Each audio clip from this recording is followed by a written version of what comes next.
Nope, got an AI assistant in the chat box.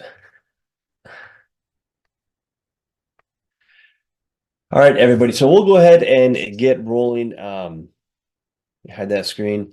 Okay, so welcome. So this presentation is called, discover how people from all across the nation are transforming their financial futures by following this one method. So let's go ahead and get rolling into this. So we call this method, we call it the money multiplier method. And I'm going to get into what that really means. But really, this is a method that we use around what is called the infinite banking concept. But this is our kind of our take on how that concept works.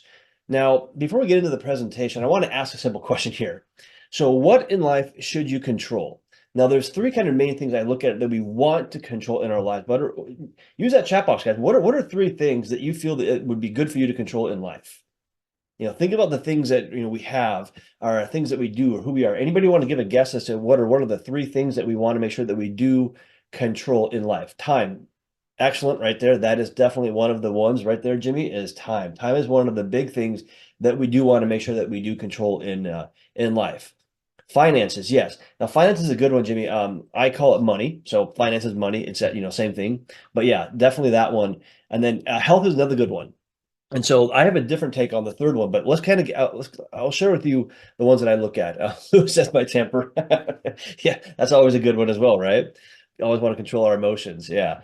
So the first one is money. So money is that one thing that we do want to control. And that's usually the first thing people say is either time or money. We want to control money because if you're not in control of money, somebody else typically is in control of your money. Let's say if you have a job, you have an employer, they are literally in control of your money because they can fire you and you have no more money. They can give you a raise, all the kind of stuff. So they're in control of your money. Let's say if you put your money into a 401k or something like that, or mutual funds, are you in control of your money? Well, no, because you don't control the markets. You don't control how that thing reacts, right? So we oftentimes give control to somebody else, but we think that we still have control. So control of money is one of those big things that we've got to really understand.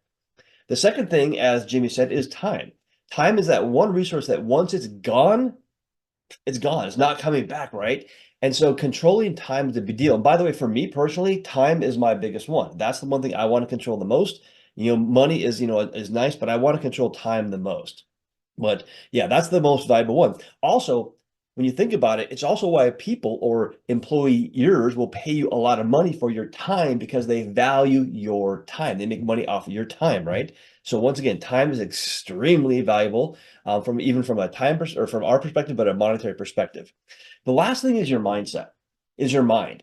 And health is a good one too. But I look at the mind as that one that thing that we don't really understand that we should be controlling it. Because if you do not control your mind, like what comes in and how you're subconsciously programmed, you are going to be programmed by other people, by outside influences, by the government, by social media, family, friends, employers. All that stuff is going to control your mind. It's why we find ourselves massively in debt to live our lives. It's why we find ourselves trading time for money. It's why we sometimes are stuck and we take action, but we don't get the results we want. Mindset.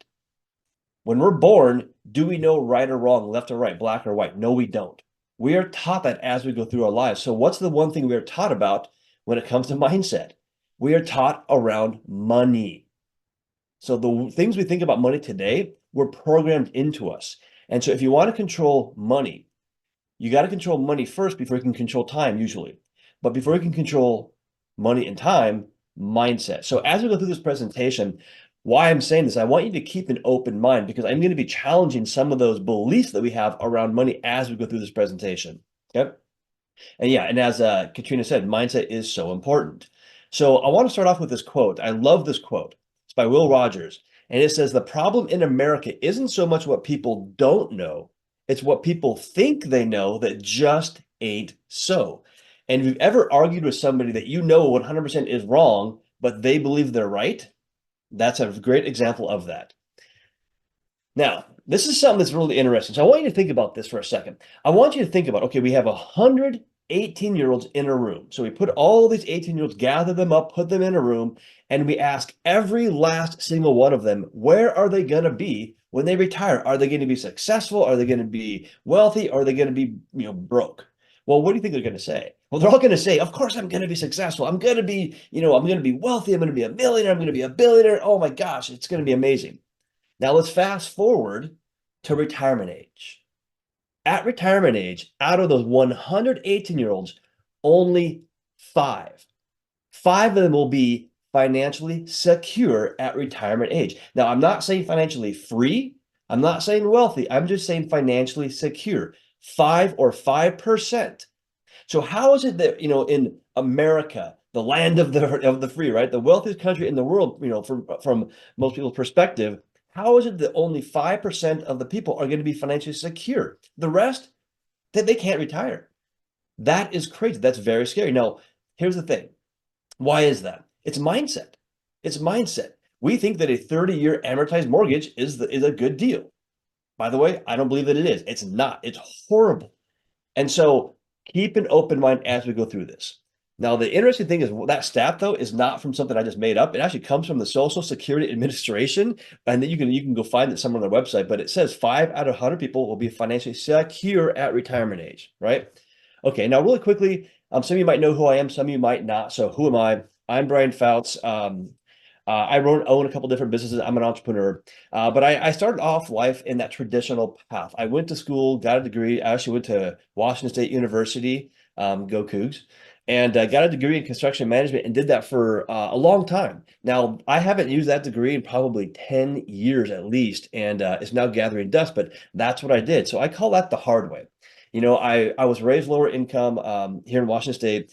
I remember we had to start fires in the wintertime to keep warm. So we were always cold all night long, go start the fire in the mornings, that kind of stuff. But I had a great life growing up, nothing crazy. But I was told to follow that traditional path, go to school, get a job, start a family, have a 401k. And that's what I did. I had all of those things. I had that house and that growing family, but I also had the mortgage, the car loans, the credit cards debt, the student loans, right? Had all of this stuff. And maybe you hear on this call, same situation, right? And I remember I was financing my life, and I was told this is the American dream.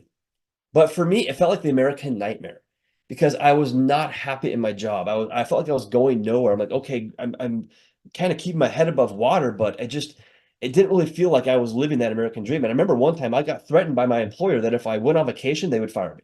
I was like, wait a second. I'm not in control of my time, even though I had permission to go on the vacation. I couldn't go now. They tell me what I can make, right? I didn't like it. And so there was this kind of turning point where I was in this doctor's office and I had this magazine, this financial article I was reading, and I hadn't read that stuff before. And it was an article about millionaires. And it said that the average millionaire knows their net worth and the middle class person doesn't know their net worth. And I'm like, oh, yeah, I don't know mine. So I went home and did the math. That's the paper right there. I don't have it anymore, but thankfully I have a picture of it. But I did the math, and I was worth a negative amount of money after 10 years in an industry that is full of money. And I was like, wait a second, that makes no sense. And I did the math moving forward, and I was going to be worth less and less because the debt was just piling up and piling up. And so I knew I had to do something different. And I was kind of like, what the F is going on, right? Like, what the heck is going on? This does not make any sense. This is not the right path, but this is what everybody else around me is doing. But then I had another kind of epiphany. And so I had my grandfather was my idol. Loved my grandfather, and he was a pillar in the community, so to speak. He was a football coach at the local high school. Taught his son, my dad, taught my brother, and then he worked really hard for retirement. Right? We hear about those people that work and work and work, and they're so excited for retirement. He reached retirement age. It was in his late 60s, and he retired. And he had this cool plan. He was going to buy this motorhome and travel the country, locally kind of, but travel around with his wife, my grandmother, and watch sporting events and watch his grandkids play at sports. And they did that. They bought the motorhome, did that, and then not even 2 years later, he got very sick. He got Parkinson's. It was aggressive. Had some other complications, and he passed away a few years later, and never got to live that retirement. And I remember I was thinking, I go, that's horrible. I don't want to do that. I don't want that to be my situation.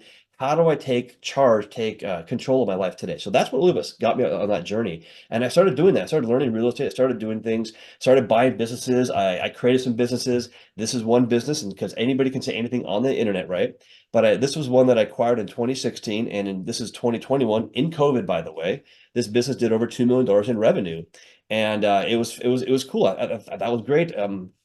And but through that journey, I came across infinite banking, and infinite banking, which is what we're going to be talking about here today, is like the foundation of what I've been able to do. It's been an amazing, and I've had an incredible experience teaching this to other people, helping other people do this. But as you can see, this is not me bragging, but I love time. I love experiences in life, and so this has allowed me to do that. Oftentimes, I'll do these presentations like I'm doing right now from my motorhome with my family when I'm traveling because I can do that. And so I built my life around that. But it's allowed me to do a lot of things, allowed me to speak on stage and teach other people these concepts and that we're going to be talking about here today and help other people transform their lives and be a part of some pretty cool things. So this really is my passion. I love teaching this stuff. I love sharing and helping other people. And it's become my kind of my purpose and passion in life. And so, yeah, I'm just grateful to be able to do this. Now, okay, so one thing I want you to understand, what we're going to be talking about here today, it's not a new concept. It's been around for a very, very long time. I'm not talking 20, 50 years, I'm talking hundreds of years. It's been around for quite some time. And you may have heard about it before, but who else is talking about this concept? Well, you ever heard of Robert Kiyosaki? So I personally know a lot of his advisors and I work with them. And his book, Second Chance, talks about this concept. Actually, that's really who I learned it from, was one of his advisors. That's how I got into this whole thing. But he talks about it in that book. I recommend that book. It's a great one. This gentleman, Mr. Tony Robbins, I've been a part of some of his groups, and he talks about it in his book, Money Master the Game. Great book as well. And then, of course, there is the cornerstone book for this concept. That is called Becoming Your Own Banker, Unlock the Infinite Banking Concept by R. Nelson Nash. I strongly recommend this book right there. It's a phenomenal one. Then I've got two other books. One is called Mapping Out the Millionaire Mystery by Brent Kessler and Chris Noggle. They're two people I currently work with and I'm partners with. That's a great book right there on this concept. And then the Private Money Guide. This is for real estate investing through this concept by Chris Noggle. And by the way, if anybody wants these two books right there, the bottom two, I have them in digitally, and I'll send them to you guys if you want. I'll put an email in the inbox or the chat box here towards the end of the presentation, and I'll send those to you digitally if you guys want them as just kind of a free thing. So keep that in mind. But definitely recommend these books. Take a snapshot of that page if you guys want, or watch the replay. Definitely, these are some good ones. All right. Now, let's talk about who has used this concept or this strategy throughout history, because once again, it has been around a long time. So, Jim Harbaugh, however you say his last name, I don't know. Jim Harbaugh. So they used cash value life insurance, this concept, to actually give him his bonuses tax free. And so large corporations, they use these things in a lot of very unique ways, but they used it there. There's an article talking about exactly how this was used. This guy, I forget his name. He probably forgets his own name, Mr. Joe Biden, President of the United States right now. He owns 6 of these policies, by the way. He had to disclose that when he first became president. Disneyland. So Walt Disney, kind of a cool story. I won't tell the whole thing, but just really quickly, when he was trying to create Disneyland, he went to bank after bank after bank, and they all denied him. He could not get a loan to start Disneyland. Okay, so what did he have though? Well, he had this concept in place and he used this concept, infinite banking, to start Disneyland. Very cool. So that's why we have Disneyland, Disney World, all that kind of stuff. It started with this concept. If this didn't exist, we may not have Disneyland as we know it today. Who else?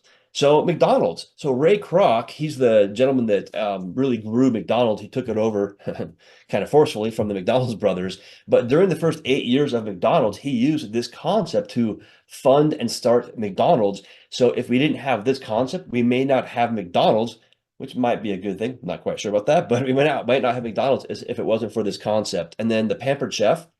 Um, she used $3,000 from this concept to start that whole thing back in the 80s. And then, of course, Warren Buffett got it for 1.5 billion. Pretty good return right there. But yeah, and then who else? The JPs, the Morgans, the Chases, the Vanderbilts, the Rockefellers. Lots of wealthy families use this for a lot of various reasons that we're going to be talking about here today. So what will infinite banking do for you? So first off, it creates guaranteed generational wealth day one, not year 40, not year 30, not year 10, but day one. It's guaranteed generational wealth as soon as this is in place. By the way, it's also tax free. So why do you think the wealthy do this? If they can put $1 into something and pass on $5 down the road, guaranteed tax free, are you going to do it? That's why the wealthy do this, is for that one of the main reasons right there. It also allows your money to grow uninterrupted, compounded for the rest of your life, guaranteed.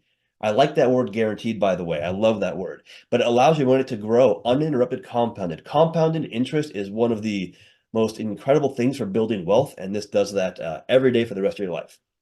It allows you to take control of the money away from the big banks and Wall Street. It puts the control into your hands. That's a very important thing. We talked about control at the very beginning. This gives you control and takes it away from the other, big organizations that want that control. It also protects your money from lawsuits, bankruptcy, divorce, creditors in most states, by the way. So who here wants to protect their money? Of course, this does that. It also allows you to be the bank, right? Infinite bank. It allows you to be the bank for things that you may normally use a bank for. So think of things like real estate investing, college, cars, homes, getting debt paid off, by the way, investments, retirement, while still having all the benefits listed above. So with infinite banking, you're not doing one of these things or two of these things. You're doing all of these things at the exact same time. So give me a one, give me yes, give me something in that chat box if this is something you'd like to have, in place. If this sounds like good, would you like to have these things in your life? Give me that one or yes in the chat box. Angela said yes. Katrina said yes. Michael said yes. Jimmy said no. I'm joking. He didn't say no. Jen said yes. Yeah. So these are things that we want to have in place. But usually when we look at it in an opportunity or a place to put our money, we're getting like one of these things or two of these things, maybe if we're lucky. With this one, you get all of them all wrapped up together. So that's why infinite banking is so powerful. So we're going to show a lot of how this works. We're going to go through some examples of how this can work for you. And then we're going to go through some examples, some other information. And then, of course, any questions you have as we go through this, please go ahead and ask those. So once again, take out a pen and paper, take notes, all that kind of stuff, or just ask the questions, put them in that chat box. Now, one thing I want to mention, this is an analogy that I want to point out here real quick. So who learns quickly in life? Well, kids learn quickly because they're an empty bucket, right? They're a sponge. And yet, here's the thing. So think back when you were a kid and you learned to ride a bicycle. When you learn to ride that bicycle, once you kind of got the hang of it, it doesn't matter if you don't ride a bike for 5 years or 10 years, you can typically hop back on and keep riding that bike because it comes back to you pretty quick. And so you hop on that bike, you turn the handlebars to the left, the bike goes to the left. You turn it to the right, it goes to the right. You pedal the pedals, it goes forward. Pretty simple. But what if it was a backwards bicycle? Now, by the way, this is a real thing. And after this call, by the way, not during it, but go Google backwards bicycle and you'll find some videos on YouTube. It's hilarious. So the backwards bicycle, you can see the gears right there on it. When you turn the handlebars to the left, the wheel goes to the right. It goes the opposite direction. And so what happens is in the video, the guy gets on the bike and tries to ride it and immediately falls over and he cannot ride the bike. And so he's trying to ride it, and it takes him quite a bit of time to learn how to ride the backwards bicycle. Now, once he gets it, he can ride the bicycle, and it's very interesting to watch it. Now, what do you think happens, though, when he tries to go back onto a regular bicycle? He falls over again because he's learned a different way to ride the bicycle. So if he tries to go back to the old way, it doesn't work. It takes some time to learn that. Infinite banking is the same way. Money is the same way. So we've learned, a way to think about money. That's a regular bicycle. Infinite banking is the backwards bicycle. So once you learn how infinite banking works, it's very hard to go back to the old way of thinking about money. So once again, keep an open mind as we go through this presentation, right?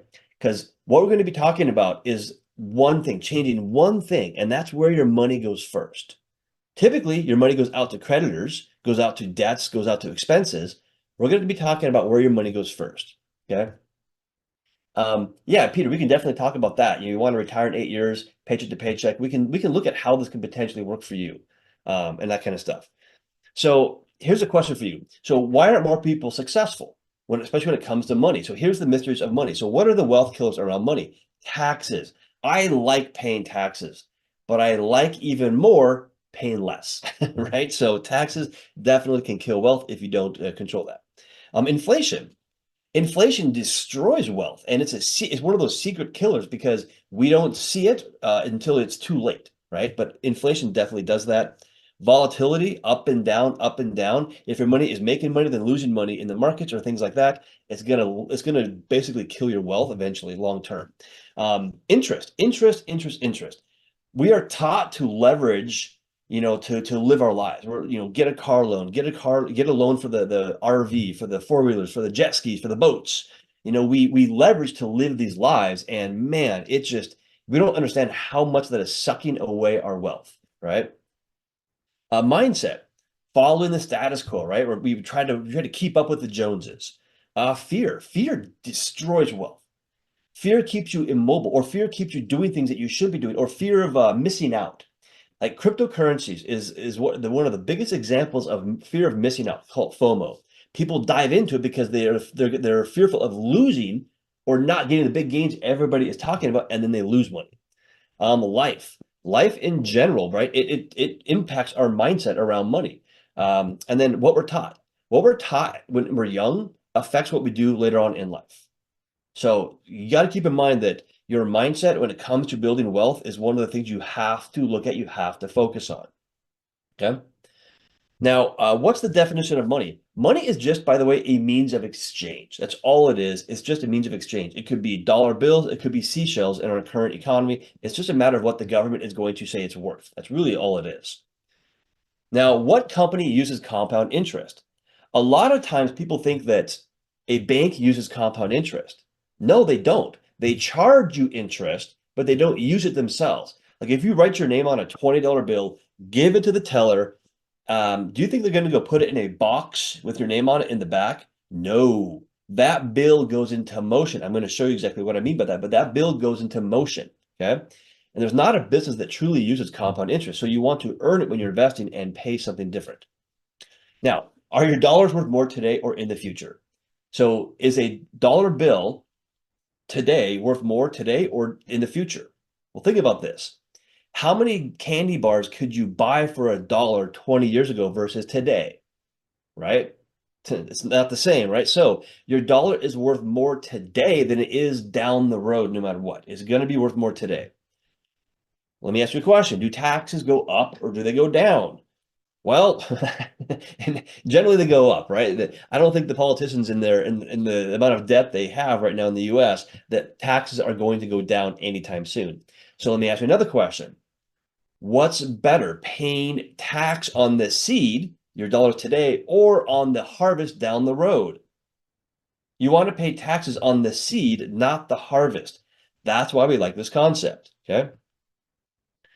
Now, let me ask you a question. Would you wait to eat bread or drink milk? Would you buy bread or buy milk, put it in the freezer for 5 years, and then go use it? Maybe there's going to be 2 loaves of bread and 2 things of milk. Would you wait 5 years to do that, even if they're going to double? No, you wouldn't, because they wouldn't taste very good. They'd be stale. They'd be freezer burned. Yet here's the thing.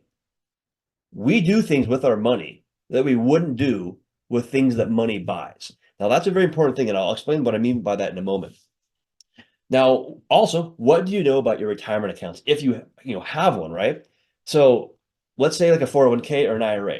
With a 401k, what you're doing is you're putting money, good money, in today in exchange for weaker dollars down the road. We just talked about you're going to pay more money or more taxes on that money down the road. So why would you do a 401k if you're gonna pay taxes on the harvest and not the seed, right? We want to do the opposite of that, right? Also, let's see, whoop, there to go. Whoops. So also, think about like a car. Would you buy a car today, put it in the garage for 5 years, and then drive it 5 years down the road? Of course not. If you're going to buy a car today, you're going to drive that car today. If you're going to buy bread, buy milk, you're going to consume that stuff today. Yet, for some reason, we put money into other vehicles, and then we wait to use it for way down the road. And then we pay taxes on it. We're paying taxes on the harvest, on weaker dollars, by the way. So we're going to sort of flip that around with the infinite banking concept. So this is kind of interesting to think about. How does your money flow? So I'm going to use this example here. Let's say you're going to go buy a car for $25,000. Okay, it could be a Miata, it could be a Ferrari for $250,000. It doesn't really matter. But let's say you have $25,000 in cash in your local bank. And let's just say it's a nice account. That local bank is going to pay you 4% on that $25,000. And so you say, okay, I want to go buy this car. I'm going to buy cash for it.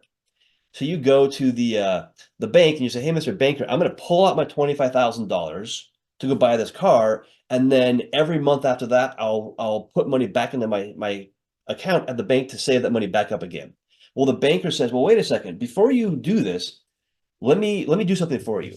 Rather than taking the cash out, how about this? How about I give you 4% on your money, compounded, and I'll give you $25,000 cash at 6% simple interest, with your $25,000 cash being the collateral.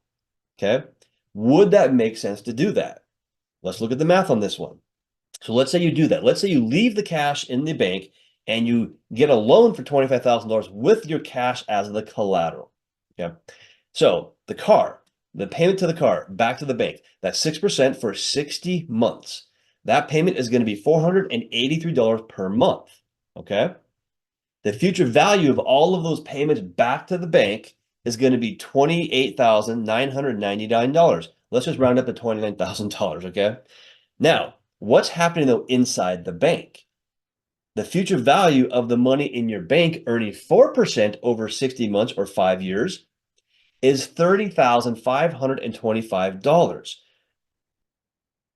You've made $1,526 by doing this, but you just changed the way your money flowed. Rather than taking the cash out and then putting money back into that account to build it back up again, you essentially use the $25,000 as collateral for a loan at 6% while earning 4%, and yet you made $1,526. So who here would like to do that? You can either do the first one and make no money, or do this one and make $1,526. Now, why is that happening? Why is this possible? It's because the loan for the car is simple interest. Okay, you're paying back on a small, or you're paying or earning the interest. Sorry, you're accruing the interest on a smaller balance every month. Okay, every payment the balance goes down, so the interest that you're incurring is less. Whereas the 4%, you're earning 4% on a larger balance every time, so it's going to be worth more. So you can make more paying 6% while earning 4%. So for a lot of people, that mindset shift has to happen right here, because this does not make sense. But there's the math right there. And by the way, math doesn't lie. Okay. So the money multiplier method. So this is the three things we're going to be talking about here today. One is the machine. What is the machine that allows this to happen, this to exist? We're going to talk about the marathon, because this method, it's not a sprint, it is a marathon. So what we want to do is we want to use the machine, to use this marathon method, and keep money coming back to you, staying within your family for the rest of your life. Then we're going to talk about the millionaire, right? How do we use this concept to really build long-lasting wealth, become that millionaire, get to that status, all right? Now, let's talk about the machine. Now, the machine is nothing other than a dividend-paying, permanent whole life insurance policy from a mutual company.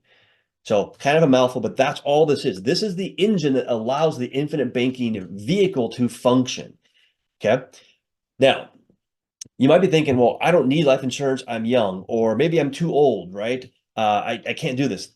Get that out of your head right off the bat. So once again, we want to focus on the infinite banking concept. Yes, we're going to be using a life insurance policy, a whole life one, that has a lot of benefits. We're going to talk about a lot of benefits, but this is what we're going to be using. Doesn't matter if you're young or old, you can still use this concept. Yep.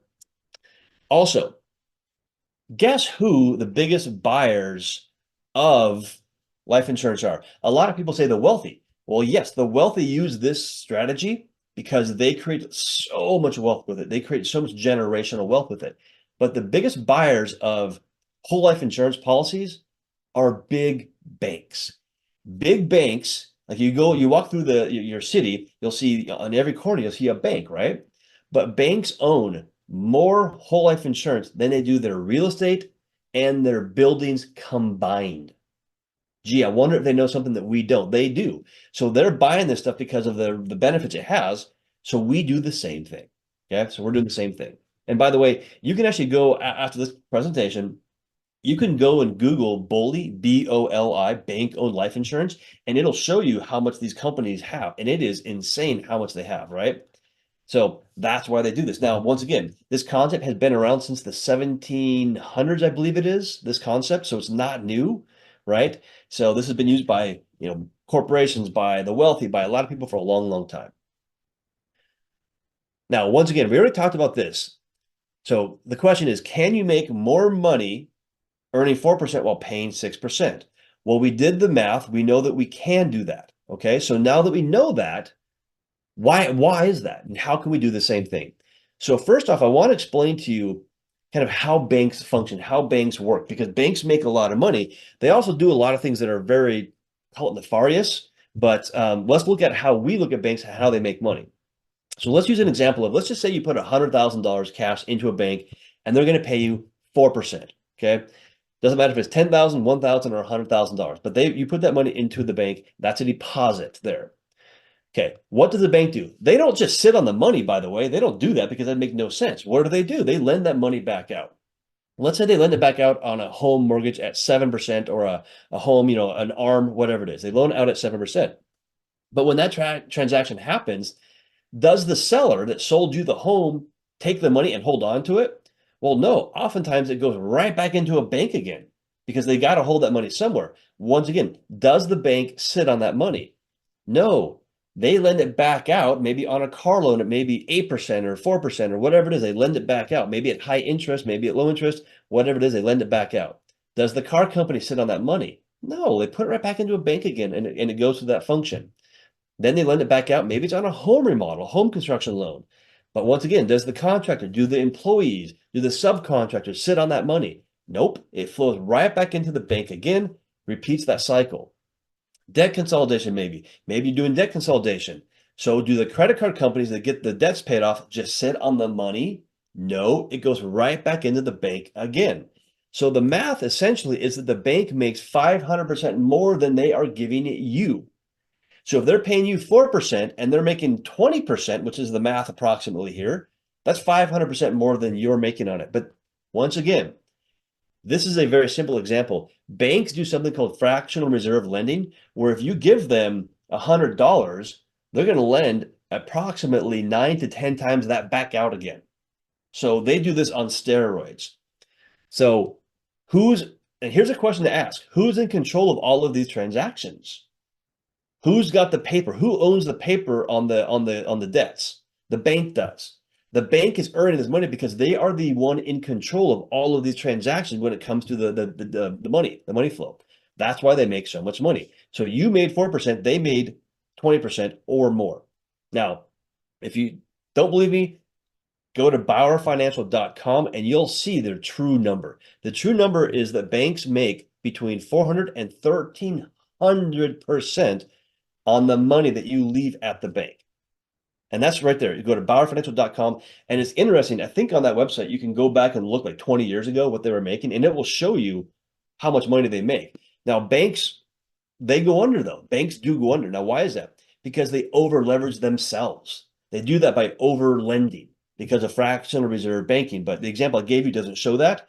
But just keep in mind that that's what banks do. And so knowing that, it kind of like, well, do I want to put my savings? Do I want to put my financial future in the bank's hands or even in Wall Street's hands? And I remember it was a couple of months ago, I was at a bank, a national bank chain, and I was getting a check deposit or cash, whatever it was. And I remember I saw this little bucket next to the teller and it had those little lollipops in it and they're called dum-dums. And it kind of made me laugh because when I think about what I know now and I look at those lollipops, it kind of makes me kind of laugh a little bit. But yeah, also keep this in mind. When you go to a bank, what do? Well, if you want to get a loan from a bank, they're going to run your credit check. They're going to see if you can get approved. They're going to do all these checks and balances to see if they'll even approve you to get a loan, right? And that's going to ding your credit report. But with infinite banking, which we're going to talk about, there is no credit check. There is no permission that you have to ask for. It's you are the bank. So keep that in mind. Now, I want to show really quickly why infinite banking can really work. So let's look at the annual pattern of spending for most of us. Now, before I get into that, Peter, you said, inflation is hurting me and wife right now, and you have two properties. Yeah, inflation is it's detrimental right now. It's crazy. And so if you're not getting consistent certain returns on your money, inflation is really eating up a lot of people, especially if there's a loss. If you have any kind of a loss, let's say the markets go down, which, what goes up must come down, and yet inflation is going up and you have your money going down, it compounds the loss. So yeah, definitely inflation is one of those things right now that is affecting everybody. So let's look at the annual pattern of spending. So, whoops. So automobiles. So let's look at a dollar. So when a dollar comes into your hands, comes into your bank account, 20 cents of that dollar goes right back out to automobiles, payments, gas, upkeep, oil changes, that kind of stuff. So of every dollar, 20 cents or 20% goes out to automobiles. 30 cents of every dollar that comes in goes to housing. So comes in, $1 comes in, 30%, 30 cents goes out to housing. 40 cents goes to everything else. So for every dollar that comes in, 40 cents goes out, travel, entertainment, food, etc., things like that. And then last is savings. Approximately 10% of every dollar goes to savings. So if you look at this right here, 90 cents of every dollar that you make or you earn goes out to other people, makes other people wealthy, and only 10% comes back to you. Now, by the way, about 3 years ago, that wasn't 10%, it was about 5 to 6%. And before the recession, before COVID, it was actually about a zero or negative number. So yeah, so savings is a big one. So what I'm going to talk to you about right now is not about what you do with the savings. We can, but rather I'm going to talk about what you're spending and how you recapture some of the money that you're spending. Okay? Because if you go to talk to a financial advisor, a traditional one, typically what are they going to talk about? They're going to talk about your savings. Okay, take 10%, put it here. We'll do this and this, and it'll hopefully grow. And hopefully it'll be there when you need it. Okay, I'm not going to talk about that. I'm going to talk about what you're spending and how to recapture more of that back into that savings category. So then you can use infinite banking to then further your wealth. All right. So savings, 10%. Now, as I said before, on average, 20 cents of every dollar that you earn goes to automobiles. But of that 20 cents, 5 cents of it goes to interest. Okay. So what I'm going to do is remove the 5 cents from the automobiles and put it into your savings bucket. Okay. So now if you're able to do that, and let's say you were saving 10% and now you're saving an additional 5%, you just increase your savings by 50%. Okay? By 50%. Pretty powerful. Now, let's look at the next category, housing.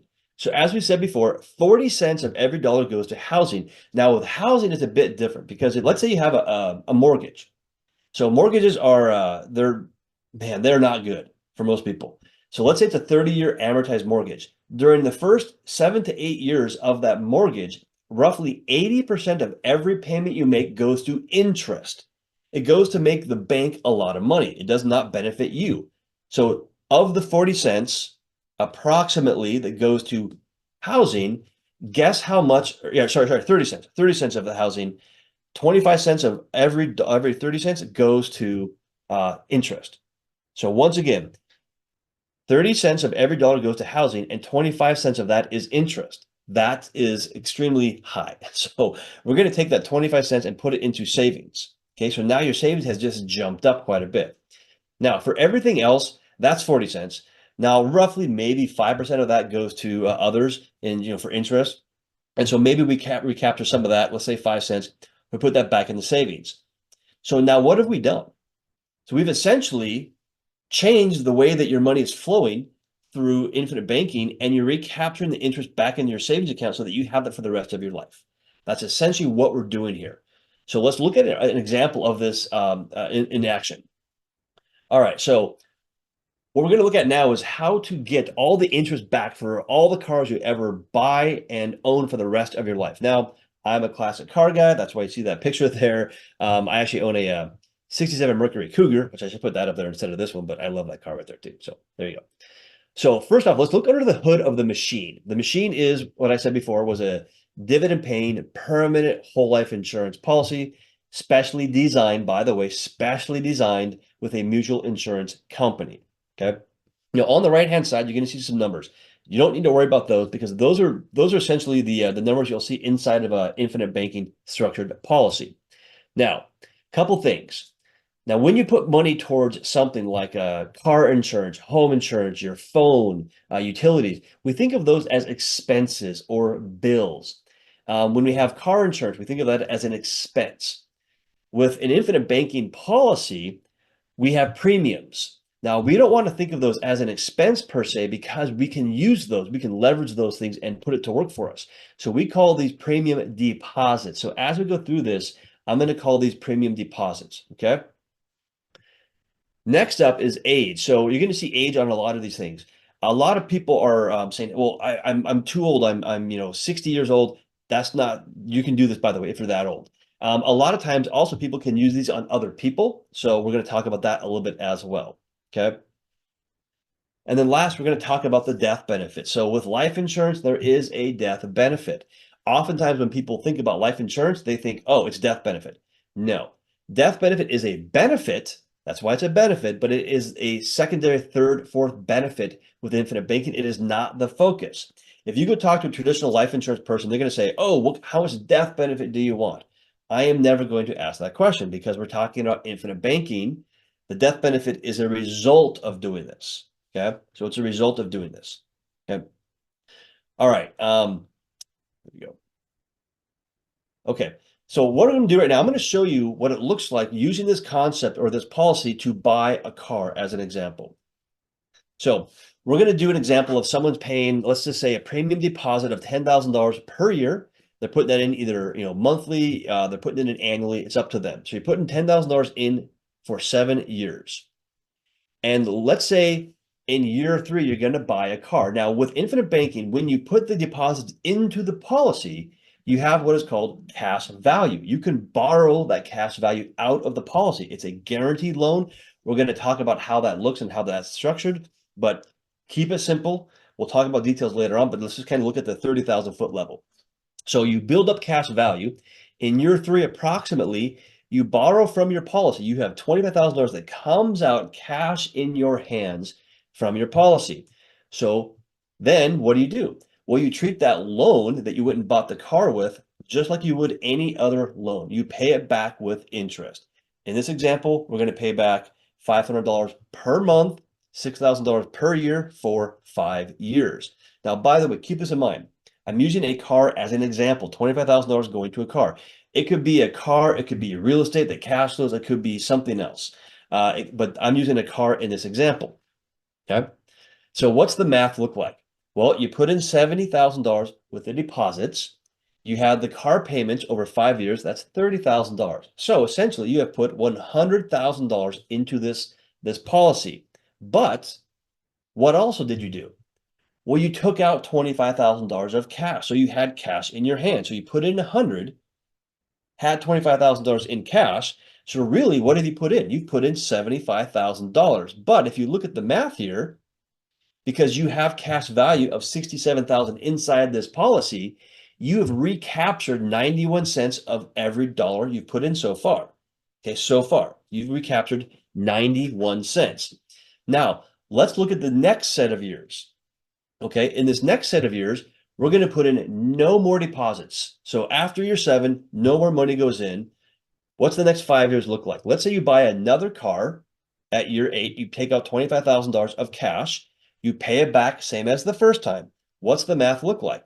Well, in the second set of years, so years 8 through 12, you've only put in $30,000 into this policy. Okay. But because of how these policies work, because they're getting they're compounding, they're growing, your cash value is always growing inside of these things. What's the math look like really? So you put in 30, but you took out 25. So you only put in really $5,000.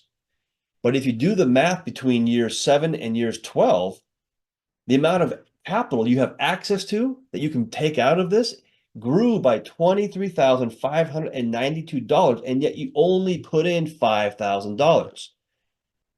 So let me ask you a question. Who would like to do that math with her? Who would like to put in $5,000 into something and get $23,000 back out? Now, give me a 1 in the chat box. Give me a yes. Give me a Y. Would you like that? Does that math make sense to you? Do you want to put in 5,000 and get $23,000 of growth back out that you can use? Right? Yes. Yeah, there's some yeses coming in right there. Exactly. Exactly.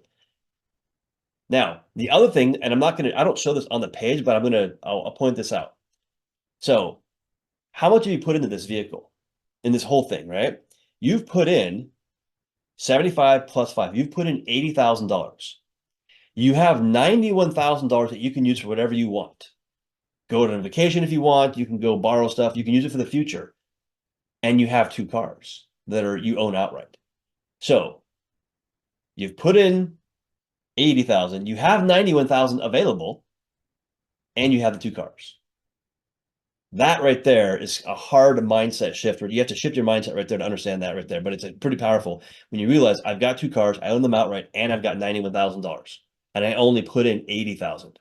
Wait a second, I just made $11,000 on top of that plus the two cars. So yeah, pretty cool right there. Now just imagine if you were doing real estate or things that cash flow, right? All right, so with infinite banking, there's three rules that we talk about. One is pay yourself first. So pay yourself first. We're so used to like when a bill comes in or an expense comes in, we pay it first, then we save our money. Okay. So we talk about paying yourself first, pay your bank first, pay yourself with interest. If you're going to do infinite banking, become a responsible banker, pay yourself back with interest. And then bottom line is recycle and recapture your money. So what you just saw me do with that car was that I recycled and I recaptured the money first before I got the car. Before we went and got that loan, we recaptured the money first. So kind of the three rules. So if this works for a car, what else does infinite banking work for? So one of the more popular things that people use infinite banking for is debts. So recapturing debts. Because here's the thing, when it comes to debts, oftentimes when you have all these debts, your money is going out and you feel like you're drowning in debt. And it's hard to build wealth or invest if your money is constantly going out to debts. Okay. So one of the best things you can do is you pay off the debts, then you free up the cash flow, and now you start investing. So we help people do that with infinite banking. So what's that look like? Okay. So this is actually a real example. This is an example of a 45-year-old doctor. I think he was a chiropractor. It's a loose example of this, but it's based upon a real case study. And so this person had 9 third-party debts, $478,000 in total debts, and the total payment per month was $5,777 per month, or $69,000 and change per year of payments. So a lot of money going out. Now, if this person just paid off these debts normally, like their structured payments are, it would take this person 19 years to pay off all these debts. Now, also, that's considering or assuming they get no more debts, which typically does not happen, but that's 19 years. Now, we are going to assume they're going to do a policy that they're going to fund with $25,000 premiums per year, okay? So let's see what this looks like. So, all right, so they fund their policy with $25,000 upfront year one. Now that's going to give them, these are very conservative numbers. We're very conservative with these numbers. They're typically a lot better, but let's just be conservative here. They deposited that $25,000. Within the first 30 days, by the way, they have access to $14,863. So we borrow that money and we pay off some debts. We pay off the Discover card, the Lowe's card, and part of the Nordstrom's card. So now what happens? Well, the monthly payment goes down by $448, and the total debts are now $463,000.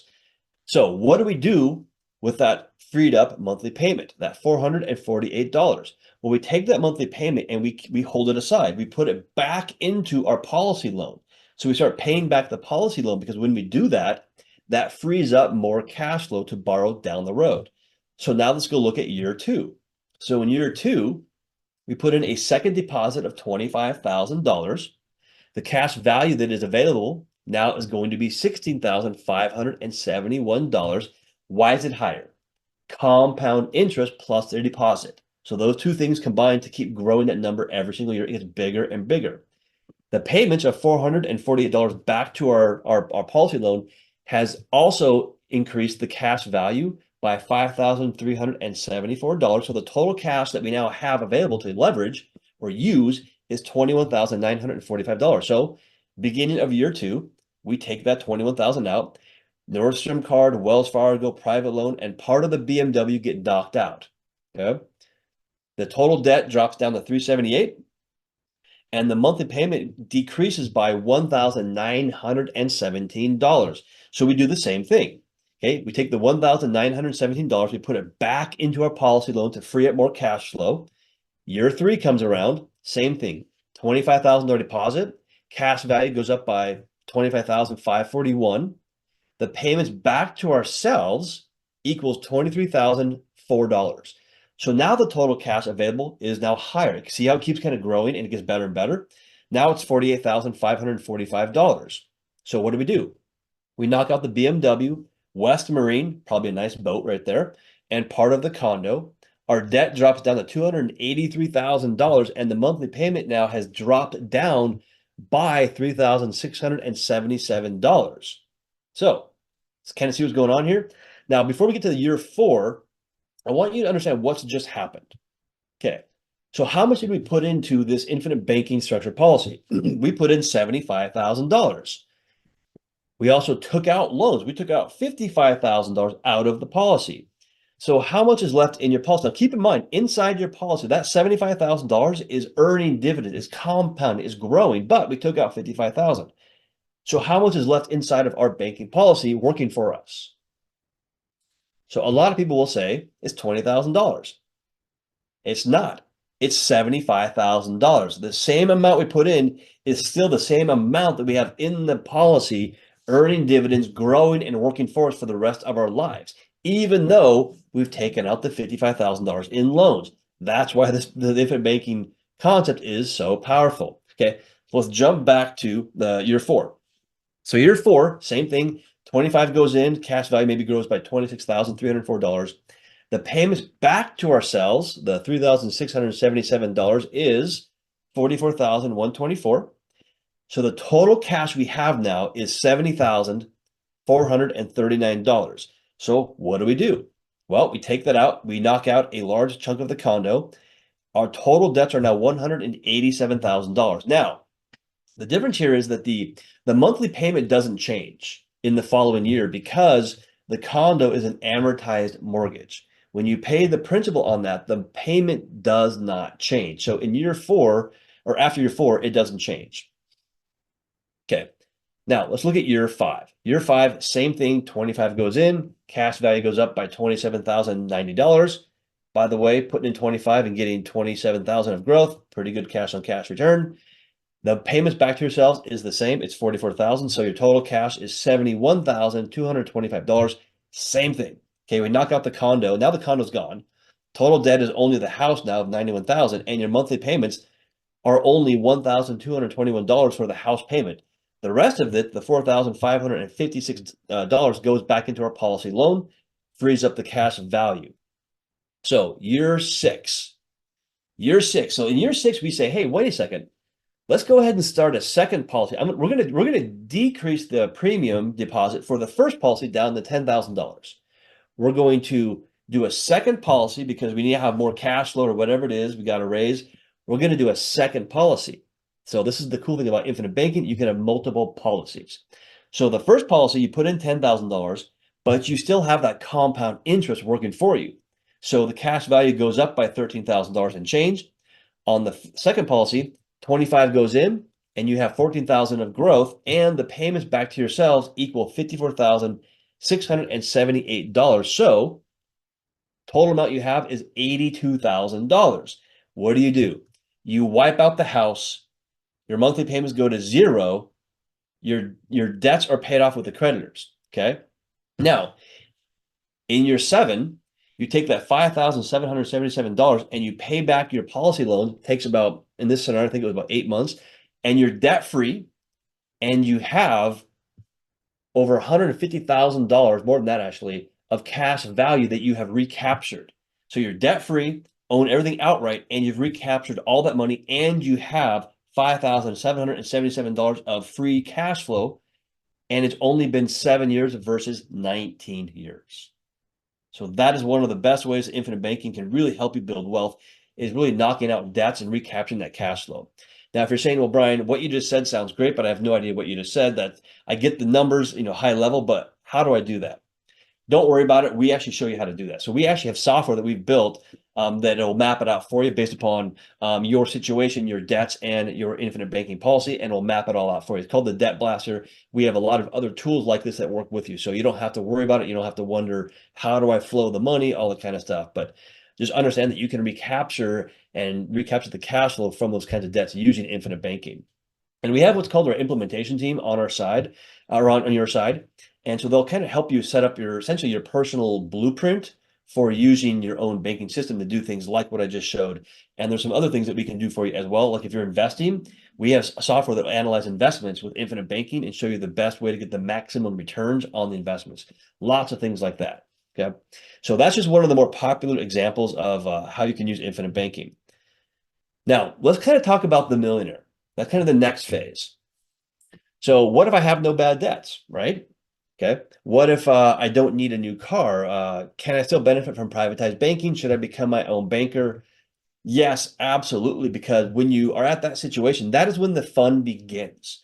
So what are the other things that you can use infinite banking for? Okay. By the way, Katrina, yes, you can use it to start a business. I've had many people do that where they have like some capital or cash or something set aside. They want to start their business, but they also want to make sure that they have something for the future. You can funnel it through a policy first, and that way that money is always going to be working for you. And then you go into the business while still having that policy that's still going to grow for you. Think of it kind of like a line of credit for your business. That's how a lot of people do use it. Yeah. So here's some other ways that you can use infinite banking that people do. So active real estate investors, so wholesalers, flippers, buy and holds, very common to use it for that kind of stuff. Commercial properties, so think like apartment buildings, mobile homes, etc. If you're doing like if you have a side business, like if you're doing overages, as an example, doing overages and having the money coming back into your hands, and you want to put it back out to other things, it goes through a policy first, and then is going to be working for you for the rest of your life in the policy, and then you take it out and go do the other things with it, and you essentially become your own banking system. Like that's a great way that it works. And so your money's working, twice for you at least.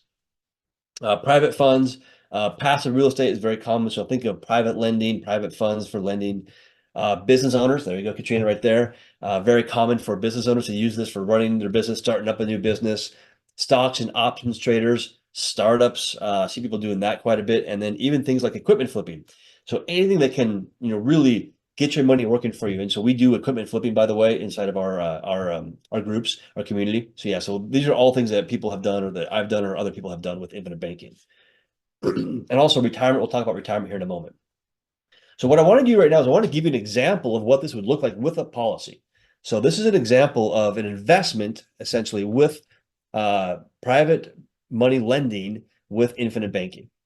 So, and don't mind the dollars. I'm just going to use, this is a real policy for a real person. So this person put in $50,000 per year. You can see that on the left-hand side, on the contract premium side. You can see it right here. Whoops, there we go. Let me go back one slide. So they put in $50,000 per year. They also did what's called a dump in. So they put $100,000 in at the beginning of the policy as what we call a dump in or a lump sum. I'll explain what that looks like in a moment, but they put that at the beginning. So I'm going to go to year 8 on this policy. Let's just go to year 8 and look at how it's growing, because now the policy is very efficient. So in year 8, they only put in $48,594. But as you can see, the increase in net cash value, which is what they can take out of the policy, it grew by $66,722. So what is that? Well, that's an $18,000 growth. So they had a 37% cash on cash return. So we like that. That's a great cash on cash return. Now, let's look at what you would make if you private lent that money. So if you private lend, let's say you're going to private lend the money at, let's say, 12%. Well, let's say you did infinite banking. So you're going to borrow this capital from yourself at 5%. So when you borrow from yourself, there's an interest rate. It's 5% right now, approximately. So you borrow at 5%, you lend at 12%, and you're already making 37% on your money. So the total cash on cash return is essentially 44%. You made 44% on your money. And we did nothing different other than where your money goes first. So let me ask you a question. So if you private lent that money, instead of putting it through your policy, you'd make 12%. If you use infinite banking or private banking, you're going to make 44%. So who wants to make 44% versus 12%? I mean, you guys still catching this? Do a one, a yes, a Y in that chat box. Does that make sense? Would you rather make 44% versus 12%? I mean, I'd like to do that all day long. How about you guys? Yep. Yeah, 44%. Yeah, there you go. Yeah, we love that. And so now maybe you're starting to grasp why wealthy individuals, why the elite, why those kinds of people love to do this. Because they're doing this at the exact same time they're doing something else with their money. They're doing private lending, they're doing real estate, they're doing business. At the same time, they're getting this growth inside the policy. So all the things working together is very powerful. And I'll show you also some other benefits here in a moment. Now, why can we do this? Why does it do what we just showed? It's because of uninterrupted compound interest. Now, I'm not going to go through this slide in a bunch of details, but just to illustrate why it works that way. In this example, this client put in a $50,000 dump in day one. So you can fund these things upfront really quickly if you want to. You don't have to, but it's optional. So this person put in $50,000 upfront to jump the cash value up.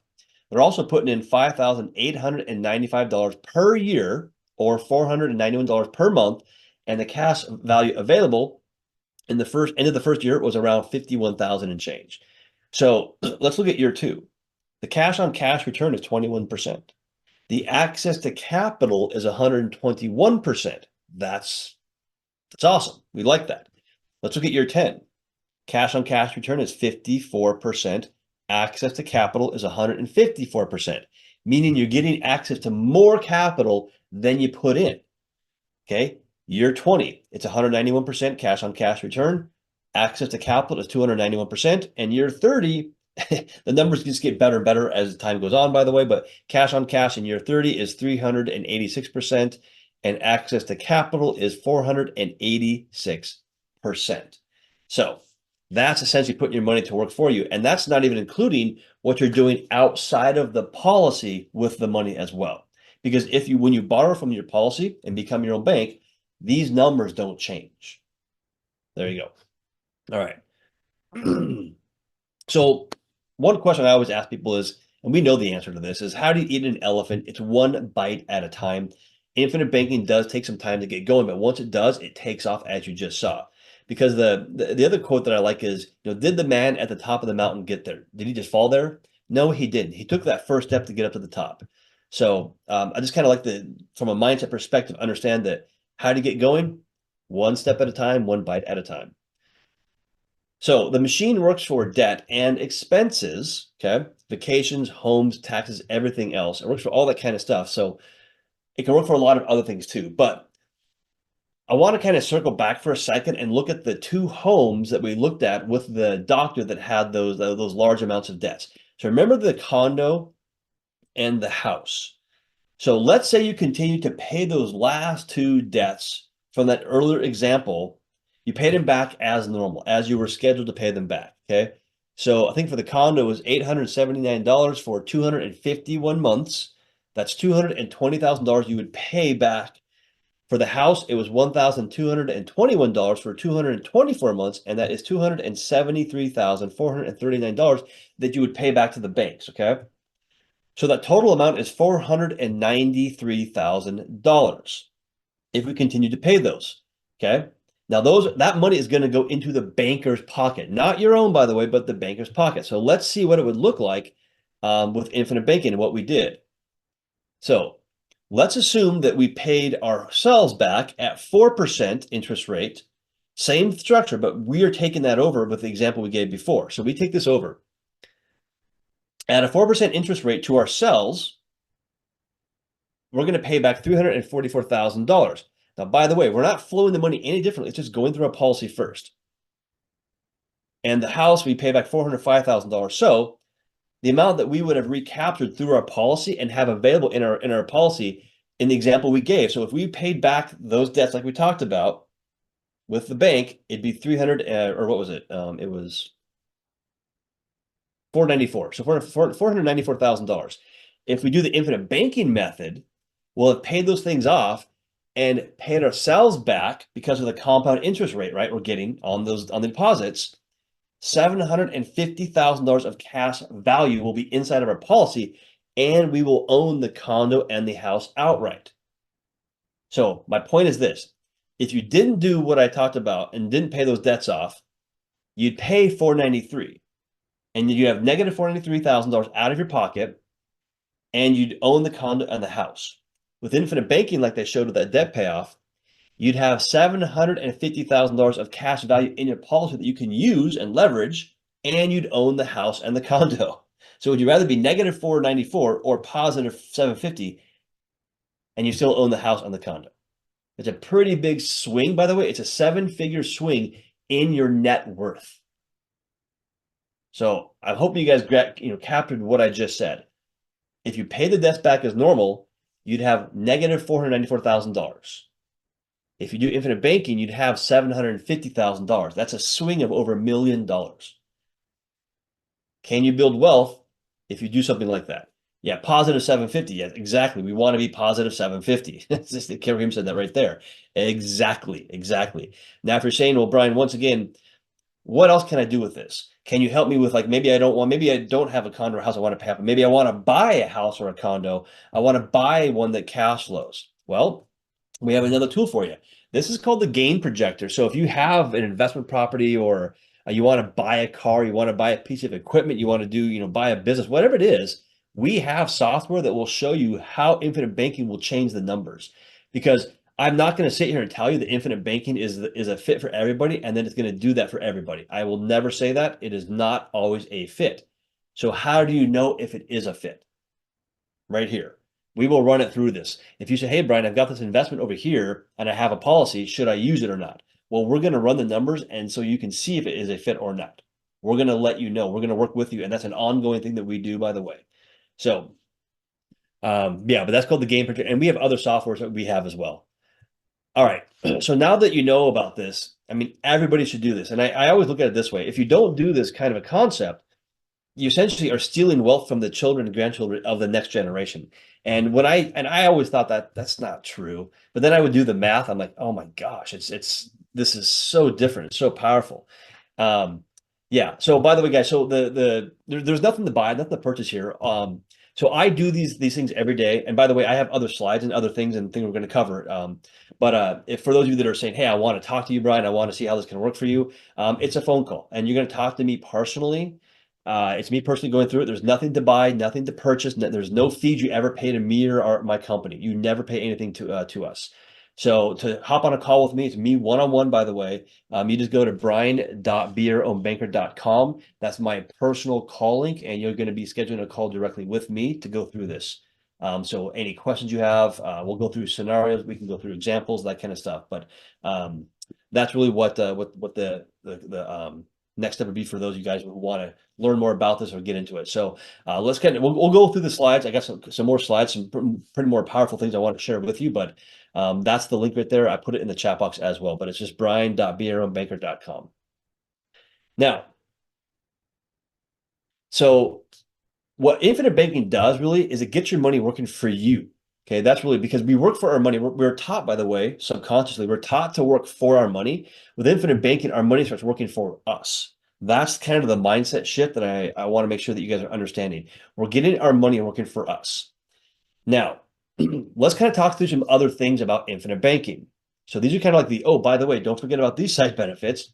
Now, we didn't talk about the death benefit. I'm going to talk about the death benefit in a moment, but the death benefit is a guarantee. It's guaranteed to be paid out down the road, guaranteed tax-free as well to whomever you want, right? The policy loans, we're going to talk about the policy loans. You control these loans. You're the one in control. You don't even have to repay them, okay? The amounts inside the policy, tax-free. They grow tax-free. Are they ever taxed? Depends on what you do, but typically, no, they're not. The money is never taxed. The policies are exempt from judgments and liens and court orders in most states. So pretty cool. And then guess what? You can create tax-free income during retirement. So A lot of cool things that it does right there. Yeah. And Lewis, I see your question right there. I'll get to that one here in just a moment. So one thing I want to talk about really quickly is the generational wealth aspect of infinite banking. So this is a female, 42 years old. This person is putting in just $20,000 per year for the first 5 years, then it drops down. So that's an option for some people. So what I want you to look though is at the death benefit.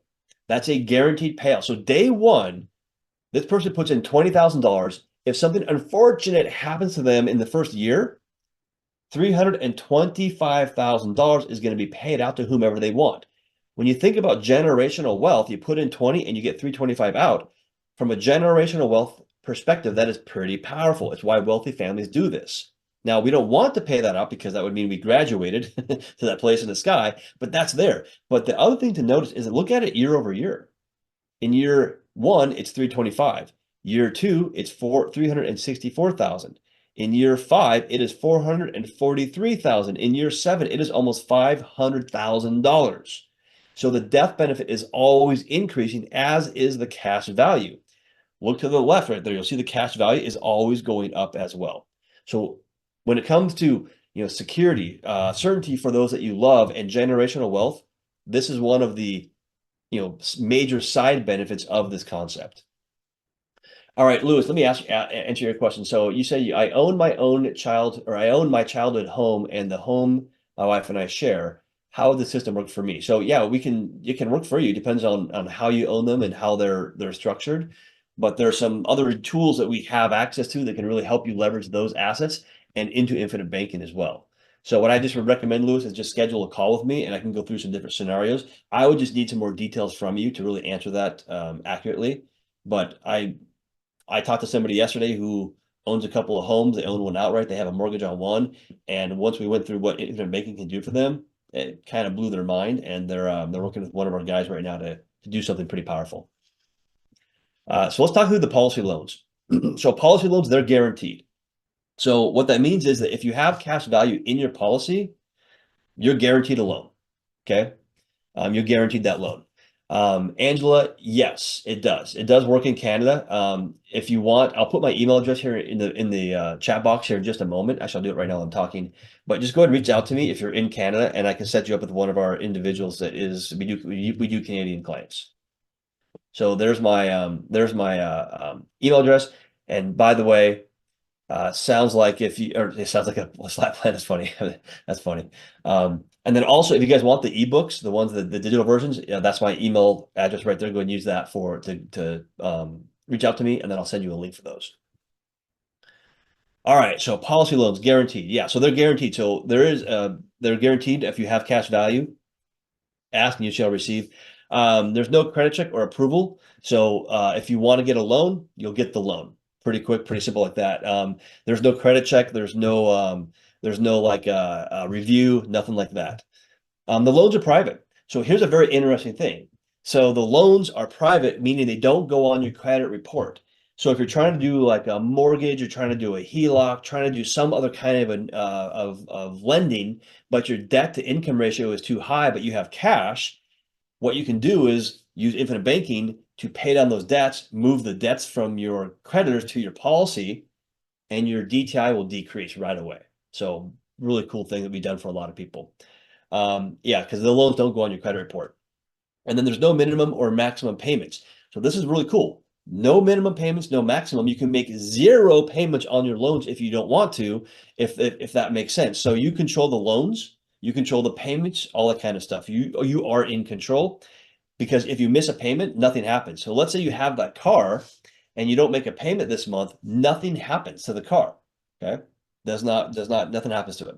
Couple of questions. So Ernesto said, do you need a health check? Depending on who you are and your age and stuff, yes, you do. I help you with that, understanding how the best way to do that is, but the insurance company takes care of the check, but there's ways to prepare for it, but yes, you do typically. Alvaro, will the strategy also work with an IUL? In my opinion, no. An IUL is a different vehicle. IULs are oftentimes pitched as infinite banking, but we won't touch them. They are a financial vehicle that comes with risk, and they're tied to the markets. But I do have a slide on IULs that I'll dive a little bit more into it as well. All right, next up, let's talk about, and by the way, keep the questions coming. How can I fund my bank? So how can you fund infinite banking? What does it look like? How much do I got to put towards it? What are the premium deposits? That kind of stuff. All right, so first off, when it comes to the premium deposits, these are the ongoing ones. That's monthly, it's quarterly, it's annually. You can choose which one you want to do, and you can change it up. So what's the minimum premium deposit? It's typically going to be 10 times your age per month minimum to start with. Like that's the minimum premium deposit, 10 times your age per month. If you're 40 years old, 400 per month, okay? The maximum depends on the individual. It's a sliding scale based upon your gross income and other factors. I can work with you on what that number is. I can calculate it pretty quickly, but it's based upon personal details. Okay. On top of premium deposits, can you fund it with a large upfront dump? And you can. So we have people all day long saying, "Can I do 10,000 per year and a $50,000 dump? And on top of that, year one or day one?" Yes, you can. And the reason why you do that is because your cash value is very high day one. So 50 to 90% of those dump-ins or deposits go to cash value within the first 30 days. If you do a dump-in, $50,000 goes in within 30 days, you can borrow $45,000 right back out. Now, eventually, it gets better and better and better to the point where you put in $1 and you get $3 out. So as I said, these are a marathon, but yeah, after the first couple of years, these things get very efficient. But yeah, these are ways you can fund the policies. But if you have questions on that, I work with you on how that can be mapped out. Jimmy, the strategy sounds similar to Pamela Yellen. I know Pamela, yes, very well. BYOB or however she does it. Hers is a bit different how she does it. Hers is she gears hers more towards retirement people, and so we call infinite banking, the living benefits is the banking concept. So we want to be using this, today, tomorrow, 5 years down the road, 10 years down the road, and also in retirement. Pamela focuses a lot on retirement planning stuff. So I prefer to have fun with my money today. So there you go. But yes, I definitely know who Pamela Yellen is. So I want to give you an example of what I'm talking about when it comes to like the dump-ins, the cash value available. So this is an example of a female 32 years old. It doesn't matter if they're 64 years old, by the way, or sorry, it doesn't matter if they're 60 years old. The numbers are going to be very similar. Yeah. So in this scenario, this person's putting in an annual premium of $10,000 per year, and they're putting a total lump sum or dumping, as we call it, of $50,000 in upfront. So you can see on the left-hand side there, this is called a tabular detail. These are all end of year numbers, by the way. So at the end of year one, they've put in $60,000. That's the lump sum plus the premium. And the total cash value at the end of the first year is $55,000. That is pretty powerful. So they put in 60, they have 55. And the death benefit in the first 7 years is pretty high. The death benefit is $1.1 million right there. But it gets even better. So let's look at the numbers. In year two, now we're not putting in that lump sum anymore. We're just doing the annual premium deposit. Because this person put in a large amount of money up front, they're getting dividends on a large balance. So they're getting good dividends already. So in year two, they put in $10,000. And at the end of year two, they have $10,607 of growth, meaning they are already positive on their policy. Now, what you're going to see in this, and I'm not going to get into all the details, but on the contract premium column, you'll see how the premiums drop down. So they don't increase, they drop down if you want. You can choose to do that. So in this scenario, this person dropped the premiums down to $3,120 in year 11, but the cash value still went up by $10,590. This person 3x'd their money. So is that a pretty good cash on cash return in a vehicle like this down the road? Heck yeah, it is. $3,000 and getting $10,000 of growth, 3x in your money.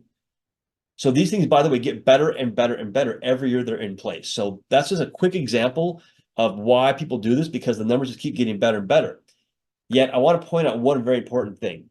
This does not even consider what this person is using their cash value to do. So if they're borrowing from the cash value and building cash flow through real estate, through their business, that growth and that cash value or that cash flow is in addition to what you see here. So you can see how you're building wealth in two places. You have your money positive here, and you're doing something else over here to create even more cash flow. So there you go. Angela, what is the maximum premium deposit per annum? So Angela, that depends on you as a person. I would need to know some personal details. So it's based upon mainly gross income, liquid net worth, or other cash flow. So that's really what it's based on, and age. So I would just need to know some basic numbers, but I can calculate it in about 30 seconds for you. But it's personal information, so that's why. Yeah. So this is again an interesting quote from Warren Buffett. It says, if poor people would just do what rich people do, they wouldn't be poor anymore. Now, I kind of like that quote, but I don't always quite agree with it because it takes mindset. You have to have the right mindset. You also have to be able to qualify. Something like infinite banking, you do have to qualify for it. It's not for everybody. I'm not going to say that it is. It has to make sense. Okay. So as an example, Linda asked a great question here. What is the age requirement to get a policy? Well, anywhere from 0, so 1 week, up to whenever you want. So now, can you go get an infinite banking policy on yourself if you're 80 years old? Short answer is no, you can't. But can you do it? Yes, you can. So the interesting thing about these things is that a policy, you can get a policy on somebody else and you are the owner of it. So they're the insured person, but you are the owner, you're funding it, and you're the one borrowing from it and using the policy to do the things that you want to do. It's a really cool generational wealth strategy when you do that. So maybe it's on a spouse, your adult kids, your kids, grandkids, all that kind of stuff. So you can use it on other people. There's a bit more involved, but yeah, we have that happening all the time, by the way. So, but typically, I wrote policies for a couple that were, I think they were 70 and 71 or 2. Yeah, so they just did some policies on them the other day. So yeah, and they're doing policies on their adult kids too. So. Now, a question I get sometimes is, why should I work with you, Brian? Who are you? I don't know you.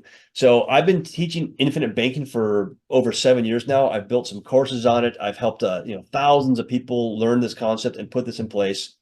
So it's not just me. So we have an entire team of over 45 people behind me that are working for you and working with you.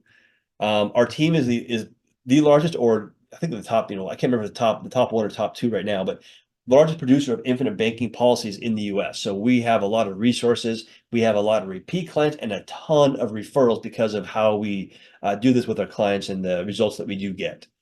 I currently right now have over 100 people in underwriting, going through the process to put this in place. And we also we have ongoing support and services. And there's no cost to that, by the way. There's no cost to you for anything. We don't charge you for anything that we do. So but yeah, we have ongoing support. I support clients, not just today, but ongoing.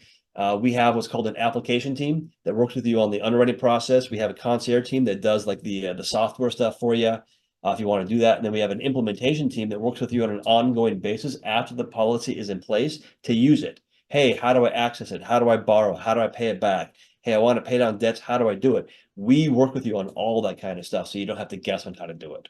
Okay. Now, somebody asked about IULs. Let's talk about IULs, or VULs, by the way, variable universal life or indexed universal life insurance policies. You're going to see these out there. There's a lot of issues with these. So let me just get into it. So are they infinite banking? No, they're not. If you go to the Nelson Nash Institute, which is Nelson Nash is the gentleman that popularized this concept, and the Nelson Nash Institute, they certify people as infinite banking practitioners. If you want to be an infinite banking practitioner and you do an IUL, they will pull your certificate. If you do IULs, they will not even consider giving you one because they do not consider IULs anything like, they don't consider that infinite banking. Why is that though? Well, IULs and term insurance pay some of the highest commissions out there. So there's a lot of people that push them and want to sell them as infinite banking, as other things, because they get very high commissions. When we do infinite banking, we're taking a 70% cut in commission to do infinite banking. If you understand what I just said, that's why a lot of financial advisors and agents do not do infinite banking, or they say that it doesn't work or that it's a scam or whatever they say, because they don't want to take a 70% cut in commission. It's hard to take that. We can do it because we have a lot of clients. So that's why. And then we only do infinite banking. We don't do IULs. We don't do annuities. We don't do other vehicles. We just do infinite banking, and we all use it. So to be part of our team, you have to use infinite banking. You have to understand how it works. I'm not a life insurance, career person. I'm an investor. I'm an entrepreneur, and I love teaching. It's why I teach infinite banking. So hopefully that kind of clears that up as to how why we do IULs. There's a lot more conversation about IULs, but bottom line, IULs are volatile. They can go up and down, that kind of stuff. But yeah, Jimmy, if you want to hop on a call with me, I can go through more training and other things that we have about it. Yeah, for sure. For sure. Now, in life, what's going to happen? Two things are going to happen. We're going to live and we're going to die. So with infinite banking, does it give us benefits while alive, the living benefits? Well, I just showed you how you can leverage the money, build wealth faster, pay down debts, etc. When we die or graduate, as we call it, what happens? Guaranteed generational wealth. The next generation, the loved ones are all taken care of. And so we have a lot of people that are really grasping the concept of generational wealth. And so what they'll do is they'll do policies on themselves, on their adult kids and grandkids. They just went 4 generations deep with this concept. Imagine if you could take your wealth and pass it on 4 generations down. Though, if you know that what I just said, if that clicks, there are stories I have of clients of mine or friends of mine that are very wealthy, and what they do with this and what they've built is amazing. So it's really cool what you can do with it. So yeah. By the way, let me go ahead and put the back in the chat box real quick, the link. So it's brian.beerownbaker.com. I put it in there just one more time. And then if anybody wants to reach out to me personally, where did my email go? There it is. If you want to reach out to me personally, if you want the ebooks, anything like that, just send me an email really quick and I'll go ahead and send those over to you. So it's brian@chrisnoggle.com is my email address. All right, a couple more slides. So one thing that I want to explain is that I want to kind of explain this story. So when I go through things like infinite banking or other things that I have talked to people about, there's always kind of two people, and so I call this a tale of two people. There's two groups, because here's the thing: wealth is always being transferred, money is always being transferred. It's just like energy; it goes back and forth. And when we're in situations where like a recession or turmoil or crazy politics going on, like we have happening right now, that creates a lot of turmoil and a lot of money moves quickly. So there's two groups though. So the first group is people that don't do anything. They don't take any action. They say, hey, I'm fine where I'm at right now. I don't need to do anything. And by the way, if you're fine where you're at, that's fine. There's nothing wrong with that. But oftentimes these people are actually stuck. And when wealth is transferred, it's transferred from one group typically to another group. And this group right here, the ones that kind of put their heads in the sand, just keep doing the same thing over and over. Hey, I lost money in the last recession, but I got it back. You know what? I'll weather the next one. Like those are the people that lose wealth in these kinds of situations. But there's also group two. Group two is the one that I made a choice to be a part of, by the way, years ago. And that's where when I learn something different or learn something new, I say, okay, is this a fit for me? If it is, I want to learn more. I want to get into it. I want to gain some more knowledge, because I know that if I want different results, what do I got to do? I've got to do something different. So, this group here is people that are, I call them action takers. They want to be on that winning side of the transfer. These are people that want to control their time, their cash flow, their money, want to live with purpose. So that makes sense. And so it's like when you see something like this, it does not have to be infinite banking, by the way. It can be any concept, any strategy, anything that makes sense for you. Kind of think about which group you want to be in. So give me a 2 in the chat box, not a 1 this time. Give me a 2 if you want to be in group 2, by the way. I was going to say group 1 if you want to be in group 2, but that doesn't make sense. Yeah, give me a 2 in the chat box if that makes sense. Like which group do you want to be in? Right? Group 1, they go, they go it alone, right? This used to be me, by the way, beating my head against the wall, right? I don't want to be in group 1 because that's, by the way, how I learned about infinite banking. I was group 1. And it took me a long time to learn about it. By the way, I used to fly around to advisors' offices that did infinite banking to learn directly from them. That's how I learned about it. But yeah, so I always want to be in group 2, right? And so that's really where let's hop on a call. Let's just see how infinite banking can work for you. See if it makes sense. How can we solve your situation or improve your situation? That's really what I'm looking to do for you on those calls. It's just, hey, is this a fit? And what are we trying to solve here? And let's see if it makes sense. Okay. So once again, brian.beerownbanker.com. And I like to end on this quote just because I like this one. that I mentioned in the beginning, that the problem in America isn't so much what people don't know, it's what people think they know that just ain't so. And that's by Will Rogers. And it's a great one because I see that all the time. So that's the presentation, guys. Once again, if you want to hop on a call with me, just go to the link right there in the chat box, or go to brian.beeryourownbanker.com. And then if you want to reach out to me, just want to have a question, or you want to get those free ebooks, by the way, go to just email me at brian@chrisnoggle.com. And that's pretty much it. So any last minute questions you guys want to ask, anything you want to discuss, anything? Otherwise, I'll let you go. Not a problem, Daniel. Not a problem at all. All right, guys. Well, with that, I want to say I appreciate you guys all being here. I look forward to hopefully talking to some of you on a call, one-on-one. I'd love to chat with you. And typically, by the way, we do video calls, so you don't have to, but we oftentimes do a video call, so we're face-to-face, kind of like we are right now, but I can see you. All right, everybody. Take care. Any questions, let me know. I'm here to help.